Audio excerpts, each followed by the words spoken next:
ధ్యానం మందిరం, అక్కడ కూర్చొని ధ్యానం చేసుకోవచ్చు. రవ్వలగూడ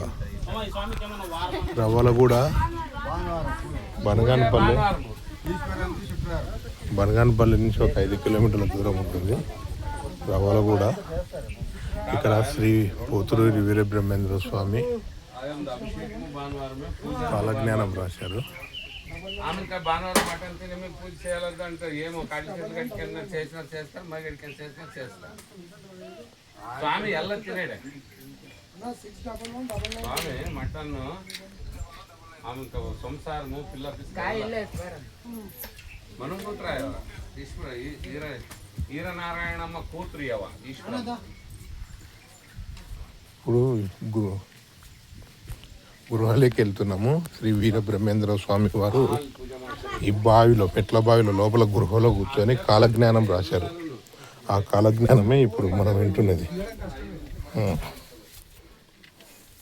చాలా కష్టంగా ఉంది దిగడానికి, అయినా సాహసం చేస్తున్నాము. ఇప్పుడు మనం గృహాలకి వెళ్తున్నాము.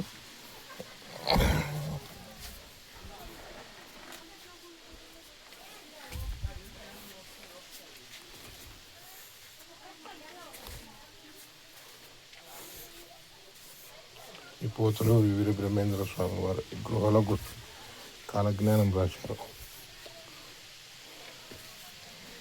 బనగానపల్లికి 5 కిలోమీటర్ల దూరంలో ఉంటుంది రవ్వలకొండ.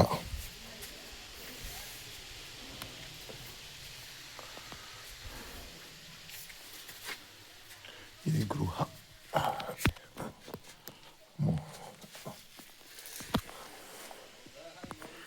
ఎక్కడ పోయినావు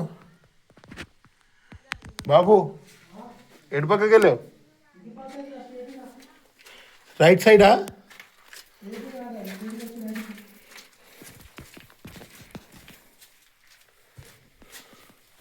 పైన తగులుకుంటుంది.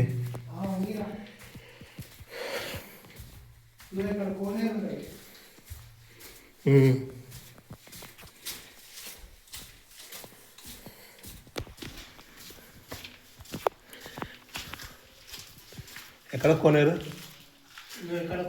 ఇది శ్రీశైలానికి దారి. ఇది కోనేరు. ఇట్లా శ్రీశైలానికి దారి.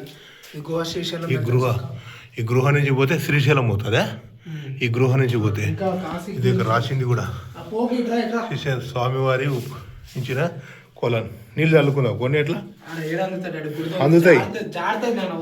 దిగు. ఇది ఈ గృహ పైకి ఎక్కలేవు. అటు కాదు ఇట్లా దర్శనం.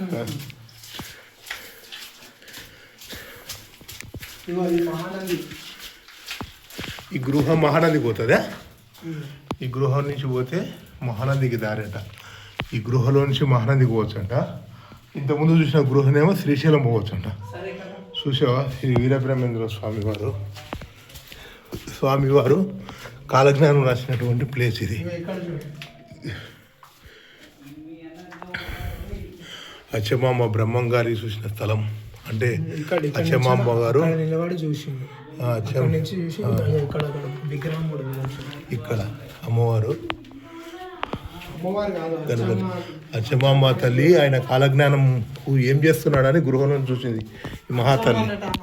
అచ్చమ్మ అనే ఆమె యాదవులామె ఇది. ఈమె అక్కడ కూర్చొని స్వామివారు కాలజ్ఞానం రాస్తున్నాడని చూసి ఈయన ఏం చేస్తున్నాడు ఆ రోజు అని చెప్పి చూసింది. స్వామివారు అన్ని ఆవులన్నీ బయట ఒక గెరె గీసి ఆ గెరెనందు ఆవులను నిలిపాడు. ఆవులను నిలిపి ఆ స్వామి వచ్చి ఇక్కడ కూర్చొని కాలజ్ఞానం రాస్తూ ఉన్నాడు.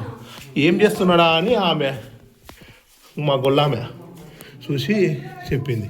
ఈయన శ్రీ వీరబ్రహ్మేంద్ర స్వామి.